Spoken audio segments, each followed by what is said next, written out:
성도 여러분께서는 바울의 동역자 하면 누가 떠오르십니까?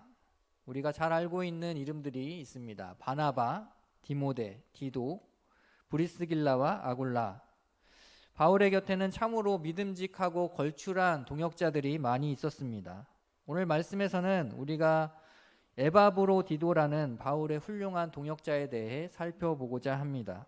그런데 에바브로디도라고 하면 어떤 분들은 이 이름이 성경에 있는지, 기록되어 있는지, 혹은 바울의 동역자 중에 그런 사람이 있었어?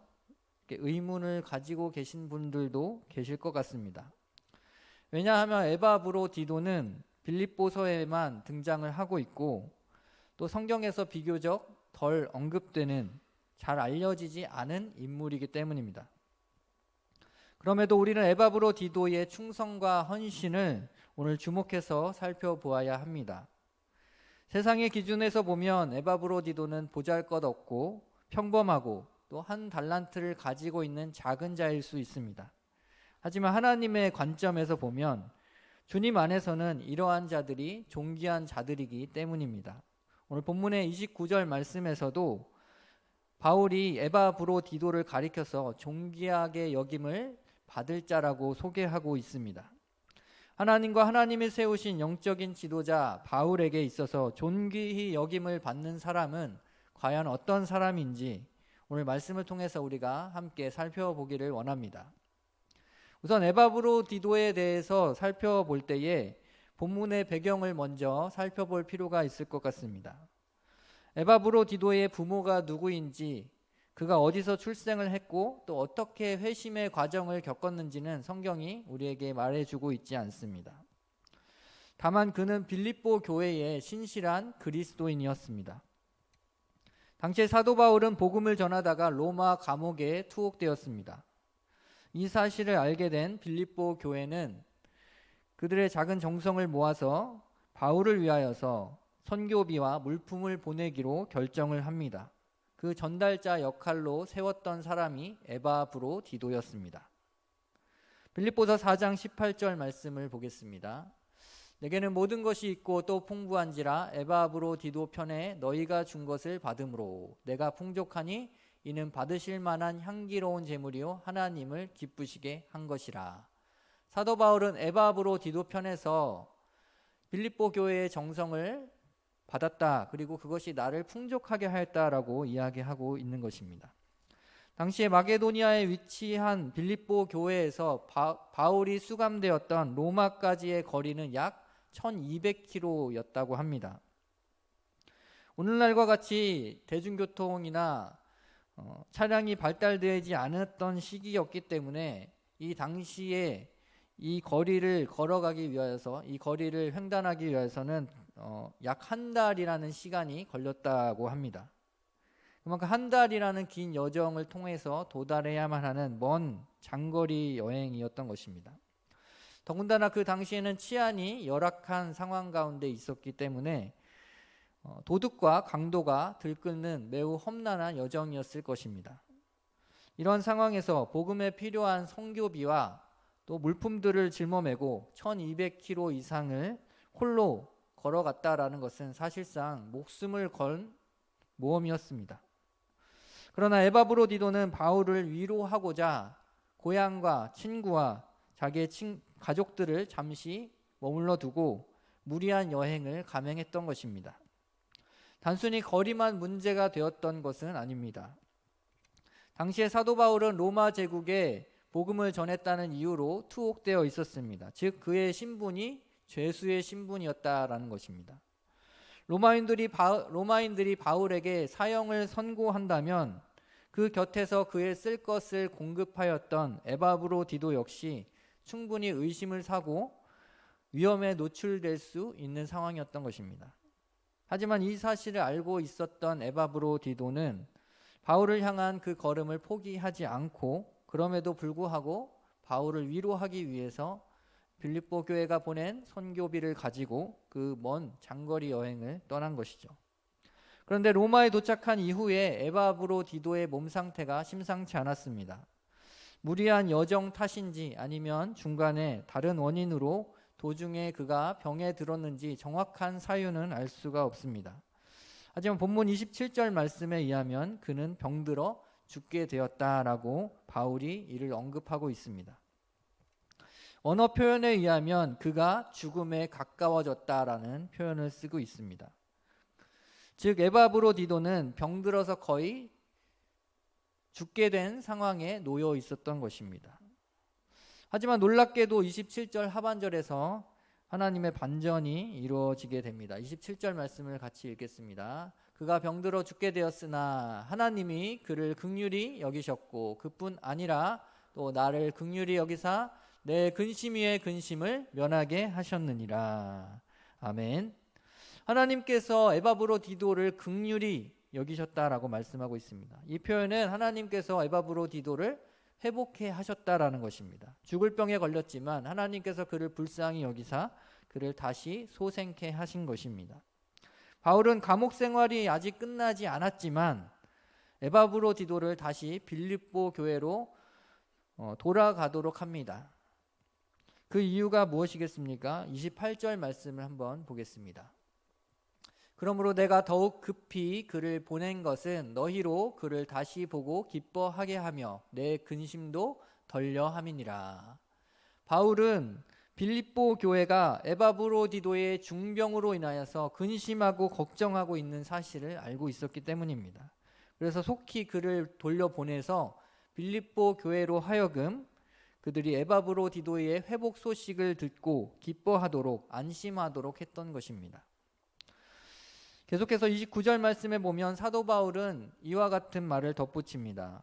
29절입니다. 이러므로 너희가 주 안에서 모든 기쁨으로 그를 영접하고 또 이와 같은 자들을 존귀히 여기라.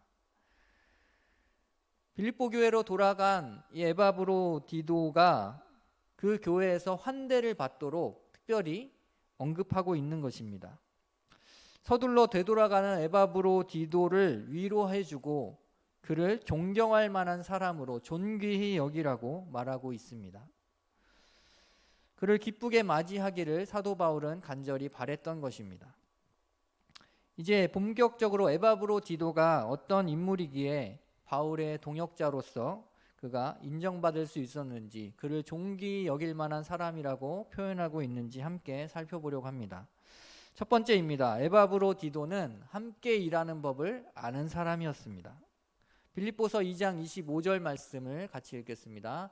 그러나 에바브로디도를 너희에게 보내는 것이 필요한 줄로 생각하노니 그는 나의 형제요 함께 수고하고 함께 군사된 자요 너희 사자로 내가 쓸 것을 돕는 자라.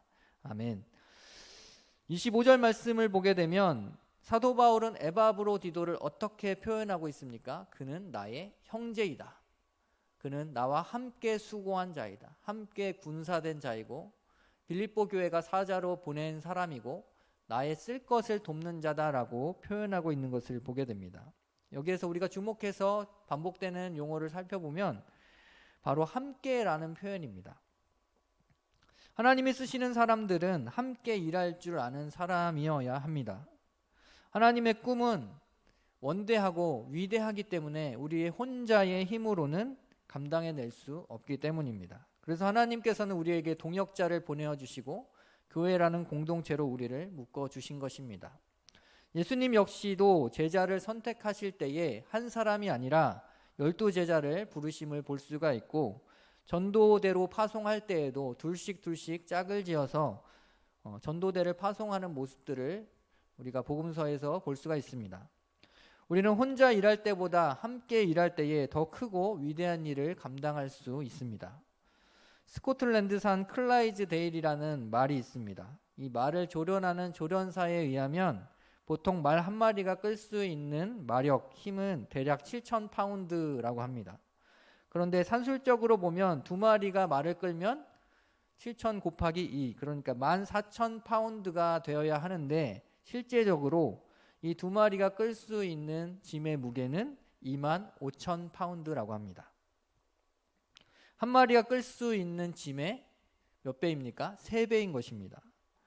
이렇듯 함께 일할 때에 흔히 말하는 시너지 효과, 상승 효과가 일어나서 더 큰 일, 더 위대한 일들을 감당할 수 있게 되는 것입니다. 하나님께서는 우리에게 위대한 하나님의 사역을 감당하기를 원하십니다. 그래서 교회 공동체를 주시고 우리의 동역자들을 붙여주셨음을 기억하시기 바랍니다. 12제자 가운데 가룟 유다는 그러나 예수님과 함께 살았음에도 불구하고 함께 동행하지는 못했습니다. 동행이라는 말의 의미를 우리가 생각해 볼 필요가 있습니다. 하나님의 뜻을 쫓아서 하나님과 같은 방향으로 나아가는 것, 이것이 동행입니다. 하나님과 보조를 맞추어서 함께 걸어가는 것이 동행입니다. 함께 보조를 맞춘다는 것은 어떠한 의미가 있습니까? 너무 앞서가는 것도 아니고 너무 뒤처지는 것도 아니라는 뜻입니다. 그러려면 순간순간 우리가 주님이 걸어가는 그 발자취에 주목하고 민감하게 우리의 속도를 조절할 필요가 있습니다. 우리의 보조를 맞춰야 할 필요가 있는 것입니다. 마치 한 몸이 움직이는 것처럼 함께 움직여야 하는 것입니다. 그러므로 하나님과 친밀한 사랑의 관계, 사랑의 교제를 깊이 누리고 있는 사람이 민감하게 주님의 움직임에, 발걸음에 반응할 수가 있고, 이러한 사람만이 주님과 동행할 수 있는 것입니다. 저와 여러분은 주님과 동행하는 삶을 살아가고 계십니까? 하나님과 같은 방향으로 하나님의 뜻을 품고 나아가고 계십니까? 하나님의 속도에 맞추어서 순간순간 민감하게 뒤처지지 않고 앞서가지 않고 주님의 발걸음을 따라가고 계십니까? 많은 사람들은 하나님을 위해 일한다라고 말하고 있지만 실상은 하나님과 함께 일하기를 매우 싫어합니다. 하나님이 원하시는 것은 무엇이겠습니까? 하나님을 위해 무언가 우리가 많은 업적을 남기기보다 하나님과 함께하는 교제, 하나님과 함께 일하는 것입니다. 하나님의 마음을 알지 못하고 하나님의 뜻이 무엇인지도 모르고 어떻게 하나님과 발맞추어 나아갈 수 있겠습니까? 하나님의 마음을 따라서, 하나님의 뜻을 따라서 하나님께서는 우리가 함께 동행하기를 원하십니다. 바울과 에바브로디도의 관계도 이렇게 함께 동행하는 관계였습니다.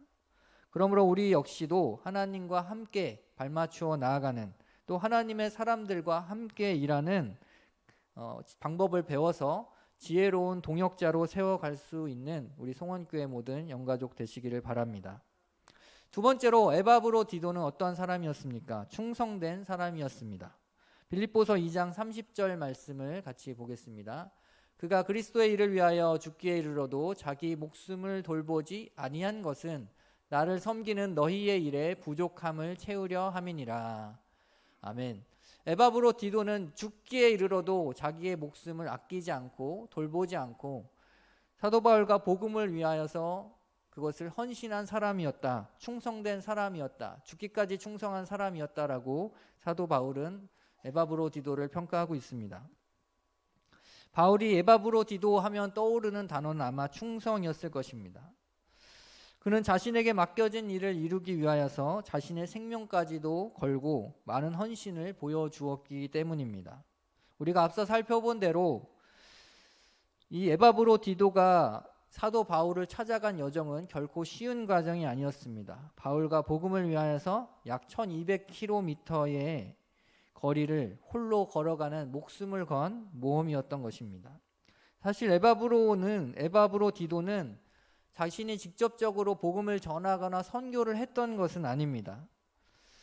하지만 사도 바울의 쓸 것을 돕기 위하여 빌립보 교인이 모아준 선교비를 사도 바울에게 전달하는 사역을 감당했습니다.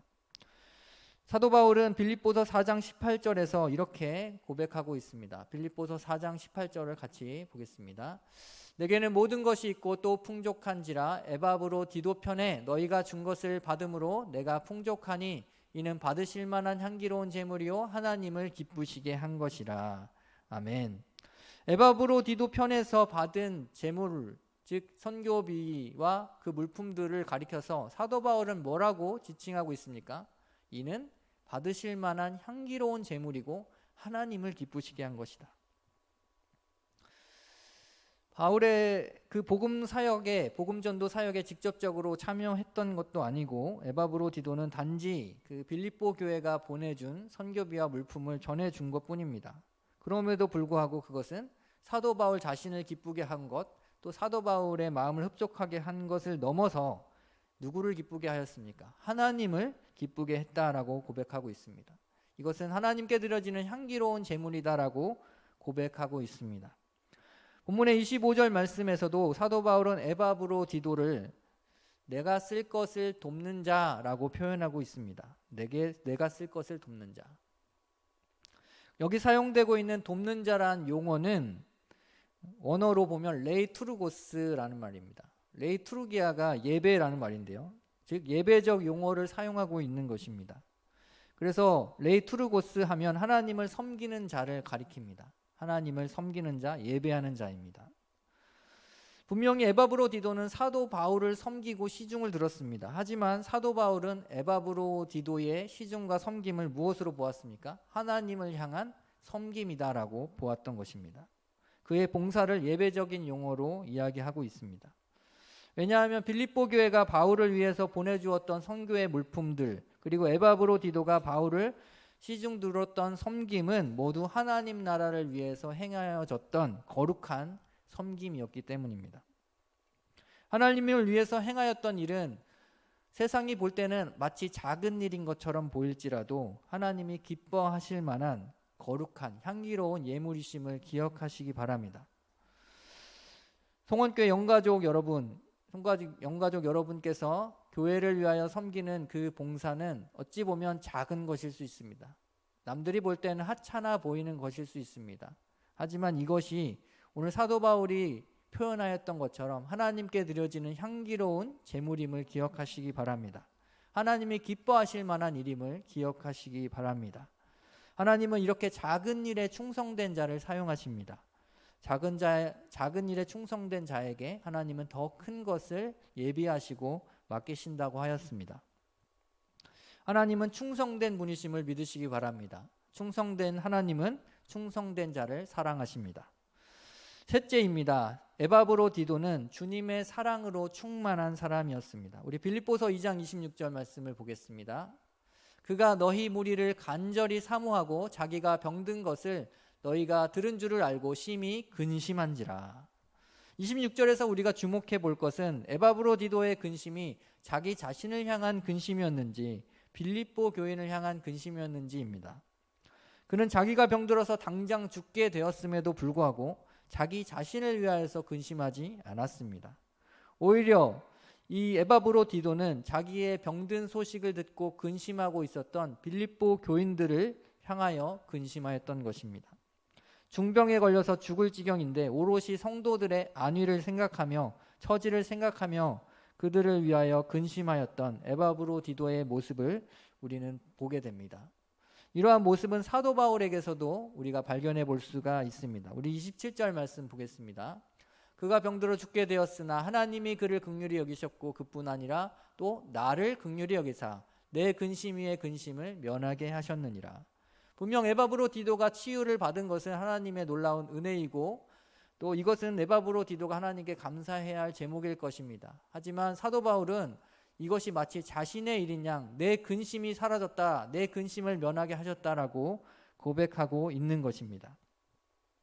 자기 자신의 안위보다 에바브로디도의 안위를 더 걱정하고 있는 사도 바울의 모습에서 우리는 그리스도의 사랑을 발견할 수 있습니다. 사도 바울은 지금 어떠한 상황과 여건 가운데 있습니까?